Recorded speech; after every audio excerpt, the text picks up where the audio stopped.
네, 여러분 반갑습니다. 시바쌤입니다. 자, 오늘부터 본격적으로 수리 능력 시작해 보도록 하겠습니다. 먼저 유형 분석 들어갈 텐데 어떤 유형이 수리 능력에서 많이 출제되는지 알아볼 겁니다. 총 850문항 정도 제가 분석을 했어요. 실제 제가 채용 대행할 때 출제했던 문제, 그리고 이제 시중 학생들의 기출 보고 문제, 그리고 마지막으로 시중 모의고사 문제지 출판사별로 해서 다 분석을 했습니다. 자, 그래서 떤 유형이 많이 출제가 되는지 분석을 했고요. 그 결과 지금부터 공개합니다. 결과를 공개하기 이전에 제가 이 유형 분석을 하고 나서 내린 결론은 우리가 수리 능력을 대하는 자세는 우선 과락을 면하는 것입니다. 왜 이렇게 얘기를 하냐면 우리는 100점 목표로 시험을 치는 게 아니죠. 이 합격선인 한 80점 정도 이상을 맞는 게 목표입니다. 그리고 유형 분석을 해보니까 수리 능력이 여러분들 보통 풀어보면 다른 능력들보다 시간이 오래 걸리죠. 근데 그 이유가 있더라고요. 그래서 이 수리 능력이 다른 능력보다 풀이 시간이 현저히 길기 때문에 뭐 심한 경우 수리 능력 한 문제를 포기하게 되면 다른 능력 두세 문제를 풀 수 있는 그런 상황이 발생을 하게 됩니다.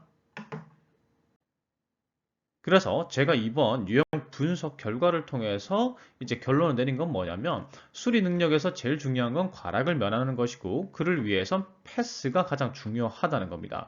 풀지 말아야 될 문제를 안 건드리는 능력이 수리 능력에서 제일 중요하다는 거죠. 자, 그러면 수리 능력에서 어떤 유형이 출제가 많이 되는지 한번 살펴보겠습니다. 제가 853문항을 분석을 했죠. 그 결과가 나왔는데 충격적입니다. 자, 왜 제가 충격을 받았냐면 제가 이 똑같은 조사를 2년 전에 했었거든요. 근데 그때 피센 유형이 이렇게까지 비중이 많지가 않았어요. 그런데 이번에 조사를 해보니까 피센 유형이 1, 2, 3, 4위를 다 차지를 했습니다. 여기서 조건 연산 같은 경우 조건이 주어지고 그에 따라서 연산하는 문제인데 그게 이제 표로 주어질 수도 있고 지문으로 주어질 수도 있겠죠. 근데 지문이 주어지는 이 모듈형 조건 연산 문제 같은 경우 극히 드물었고요. 대부분 이제 피센 유형이었어요. 그러니까 피센 유형의 출제 비율이 거의 70%에 육박한다. 이렇게 보시면 되겠죠. 그래서 피셋만 떼놓고 보면은 무려 73%가 출제가 되고요. 그리고 특이할 만한 점은 요 세 가지 유형, 1, 2, 3위 유형이 비율이 비슷하죠. 이유가 있습니다.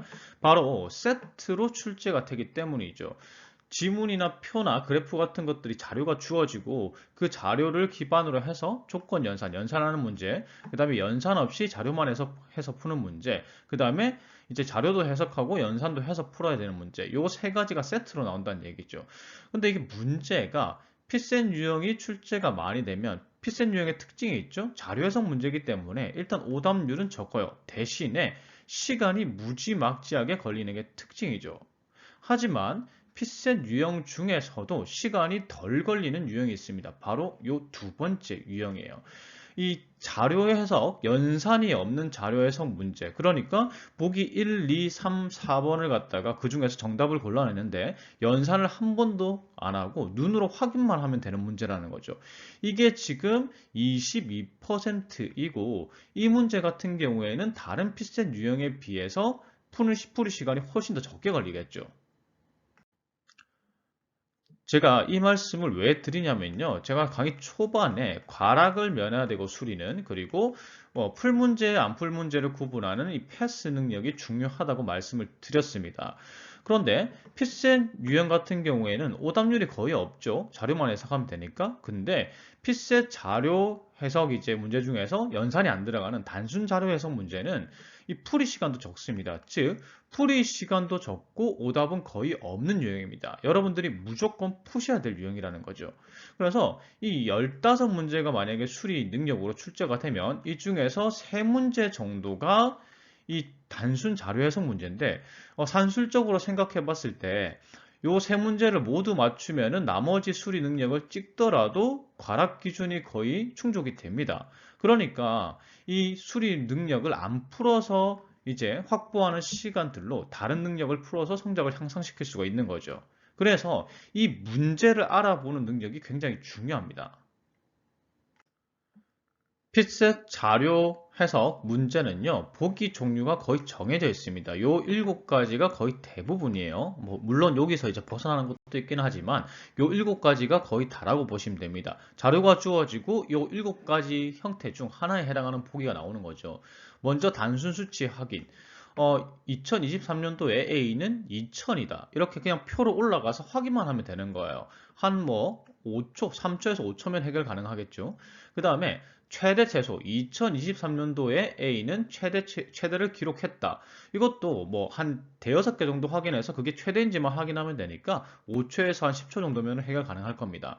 대소 비교는 한 두 개를 가지고 그게 더 크냐, 어떤 게 더 크냐, 어떤 게 더 작느냐, 이걸 갖다가 비교하는 거니까 이것도 5초면 해결돼요. 보기 하나가. 그리고 추세 추이. A는 2013년 이후로 계속 상승하고 있다, 하강하고 있다. 이게 추세 추이인데 이것도 만약에 그래프가 주어져 있으면 이거는 뭐 1, 2초면 해결 가능하고 표로 주어져 있다 하더라도 시간이 이것도 5초에서 10초 정도밖에 안 걸립니다. 자, 여기까지가 그냥 눈으로만 확인할 수 있는 문제가 되겠죠. 연산이 안 들어가는 거예요. 이런 문제 같은 경우에는 30초 만에도 풀 수가 있죠. 사실은 이렇게만 보기가 구성이 되면. 자, 그 다음에 단순 연산입니다. 단순 연산 같은 경우에 이제 사칙 연산 중에서 나누기를 제외한 거예요. 플러스 마이너스 곱하기 정도를 이제 그 보기를 단순 연산 보기라고 하는데 이것도 사실 얼마 걸리진 않겠죠. 더하기 빼기 같은 경우에는 뭐 10초, 20초면 될 거고 사실 그 정도도 안 걸리죠. 곱하기 같은 경우에도 뭐 10초면 될 겁니다. 그래서 뭐 넉넉 잡아서 15초 정도 걸린다고 볼게요. 자, 그 다음에 복합연산. 여기서부터가 미치는 복입니다. 복합연산은 뭐냐면 우리가 2단 계산, 3단 계산이라고 하는 문제들이에요. 이런 거죠. A와 B를 구한 다음에 자료 중에서 그걸 통해서 C를 구해내는 겁니다. 자, 이렇게 되면은 계산이 최소한 3번이 되는 거예요.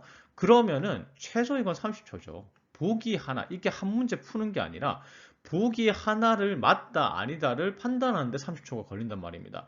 자, 근데 이것보다 더 미치는 보기가 있죠. 바로 율입니다. 위에서 전체 뭐 2023년도에 전체 A의 비율은 41.8%다. 자, 근데 소수점이 나오면 소수점 두 자리에서 반올림한다. 이런 게 나오면 무조건 소수점 둘째 자리까지 나온다는 소리거든요. 그러면 이것도 내가 아무리 빨리 풀어도 계산하면 2, 30초, 30초 정도 걸리는 겁니다. 이게 보기 하나를 확인하는데 걸리는 시간이라는 거죠. 그럼 여러분들께서 생각해 보세요. 요 위에까지가 단순 자료 해석 문제고요. 그러니까 눈으로만 확인하면 되니까 2, 30초면 풀 수 있는 문제입니다. 그런데 요 밑에 게 보기에 자료 해석 문제의 보기로 들어가는 순간 보기 하나 확인하는데 30초예요. 이 위에 단순 자료 해석 문제 하나를 푸는데 걸리는 시간만큼 보기 하나를 확인하는데 시간이 걸린다는 얘기죠. 그래서 단순 자료 해석 문제는 제일 우선적으로 풀고 시간이 나오면 이러한 5, 6, 7번 형태의 보기가 있는 걸 건드려야 한다는 겁니다. 그럼 여러분들이 반문하실 수 있어요. 제가 필생 문제도 많이 풀어보고 NCS 수리 문제도 많이 풀어봤는데 단순 자료 해석, 연산이 안 들어가는 자료 해석 문제는 거의 없지 않습니까? 이렇게 반문하실 수도 있어요. 자, 근데 단순 자료 해석 문제라는 건 우리가 보통 4지선다, 5지선다죠. 그 중에 한 개가 연산, 한 개만이죠. 한 개만 연산이 필요한 경우도 단순 자료 해석 문제입니다. 자, 왜냐면요. 여러분들 잘 보세요. 만약에 여러분들이 이런 문제를 푸신다고 생각을 했을 때 1, 2, 3번 보기는 단순이죠. 지금 1번이 대소 비교고 2번도 대소 비교고 그 다음에 3번은 단순 수치 확인입니다. 다 5초 컷이죠. 자, 그러면 여러분들 생각해 보세요. 지금 옳은 것 고르는 건데 보기를 보니까 1번도 틀렸고 2번도 틀렸고 3번도 틀렸다. 만약에 1번도 틀렸고 2번도 틀렸고 3번도 틀렸다. 그러면 굳이 4번을 계산할 이유가 없죠. 우리는 정답을 골라내는 게 목표니까요. 4번을 건드리는 순간 이건 연산이 들어가야 돼서 시간이 많이 걸리잖아요. 그런데 1, 2, 3번이 틀렸다라고 판명되면 4번을 정답을 찍고 넘어갈 수 있는 겁니다. 물론 이 문제의 정답이 4번은 아니지만요. 어쨌든 이런 식으로 한 개만 연산이 들어가 있는 문제, 보기에 4지선다, 5지선다 중에서 한 개가 연산이 필요한 문제는 단순 자료 해석입니다. 연산을 할 필요가 없는 문제라는 거죠. 그래서 요즘 이제 피셋 유형이 많이 나온다는 거 여러분들 알고 계시잖아요. 그래서 요런 거 아시죠? 피셋 5개년 기출 문제 같은 걸로 이제 단순 반복해서 속도 올리고 그 다음에 스킬 배워가지고 속도 올리고 요런 거 계속 하고 계신데 물론 좋습니다. 그런데 제일 중요한 거 여러분들이 피셋 공부할 때 제일 먼저 키워야 될 건 눈이에요. 눈. 어떤 눈이냐면 풀어야 할 문제와 아닌 문제를 구분하는 건데 이 기준은 연산이 들어가냐 안 들어가냐의 차이죠. 연산, 보기 1, 2, 3, 4번이 있는데 한 개 정도 연산이 들어가 있는 이제 자료 해석 문제는 연산할 필요가 없다고 했습니다. 이런 문제를 빨리 골라내서 풀어내는 능력. 연산이 들어가고 안 들어가고가 풀이 시간이 차이가 많이 난다고 했죠. 그래서 이런 문제를 이건 연산이 필요 없는 문제구나 하고 이건 무조건 풀어야 돼. 시험 치러 갔을 때 이런 눈을 제일 먼저 키우는 게 우선입니다. 그래서 여러분들이 공부를 하실 때 이건 단순 자료 해석이야. 이건 연산이 필요해. 요걸 구분하는 연습을 먼저 하십시오. 그러면 시험 치러 갔을 때 어떻게 해요? 그게 연습이 되어 있으면 시험 치러 갔을 때 단순 자료 해석 문제부터 쫙 건드린단 말이에요. 그리고 이제 수리 문제를 갖다가 어느 정도 푼 것 같아. 과락 면할 수 있을 것 같아. 그러면은 시간이 적게 걸리는 다른 유형부터 쫙 풀어낼 수 있다는 거죠. 이렇게 해야지 여러분들이 합격선에 조금 더 빨리 가까워질 수 있는 겁니다. 자, 그러면 피셋 문제. 시간이 오래 걸리는 것과 적게 걸리는 피셋 문제를 구분하는 눈 외에 제일 먼저 길러야 될 건 뭐냐면 이 1, 3, 4, 5, 6, 8, 10 위에 출제 유형들을 다 살펴보시면은 전부 다 연산입니다. 수리 능력 문제의 70%, 69%는요, 연산해야지 맞출 수 있는 문제예요. 그러니까 여러분들이 연산 속도를 올리지 못하면 합격도 없는 거죠.